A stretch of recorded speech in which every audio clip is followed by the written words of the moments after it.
নমস্কাৰ বন্ধু বান্ধৱীসকল, আজি আমি বৰ্তমান অসমৰ মন্ত্ৰীসকলৰ বিষয়ে আলোচনা কৰিম। এওঁ হৈছে আমাৰ সকলোৰে মৰমৰ মুখ্যমন্ত্ৰী ডক্টৰ হিমন্ত বিশ্ব শৰ্মা।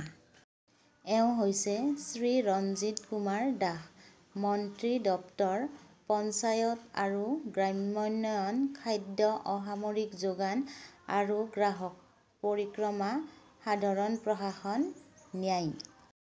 এওঁ হৈছে অতুল বৰা, মন্ত্ৰী দপ্তৰ কৃষি আৰু উদ্যান, শস্য, পশুপালন আৰু পশু চিকিৎসা, সীমান্ত সুৰক্ষা আৰু উন্নয়ন, অসম চুক্তি ৰূপায়ণ।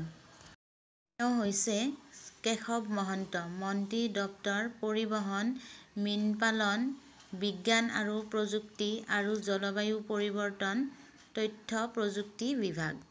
এওঁ হৈছে ওৰখাও গৌৰা ব্ৰহ্মা, মন্ত্ৰী দপ্তৰ হস্ততাঁত আৰু বস্ত্ৰ, ভূমি সংৰক্ষণ, বড়োলেণ্ড কল্যাণ।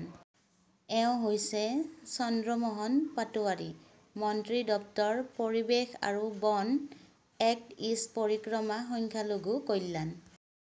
এওঁ হৈছে ৰণোজ পেগু, মন্ত্ৰী দপ্তৰ শিক্ষা, উচ্চ মাধ্যমিক আৰু প্ৰাথমিক, ভৈয়াম জনজাতি আৰু পিছপৰা শ্ৰেণীৰ কল্যাণ। এওঁ হৈছে শ্ৰী অশোক সিংহল, মন্ত্ৰী দপ্তৰ গৃহ আৰু নগৰ পৰিক্ৰমা, জলসিঞ্চন। এওঁ হৈছে জগনমোহন পাটোৱাৰী, মন্ত্ৰী দপ্তৰ ৰাজহ আৰু দুৰ্যোগ ব্যৱস্থাপনা, পাৰ্বত্য অঞ্চল উন্নয়ন, খনি আৰু খনিজ পদাৰ্থ। এওঁ হৈছে শ্ৰীমতী অজন্তা নেওগ, মন্ত্ৰী দপ্তৰ বিত্ত, মহিলা আৰু শিশু কল্যাণ। ধন্যবাদ।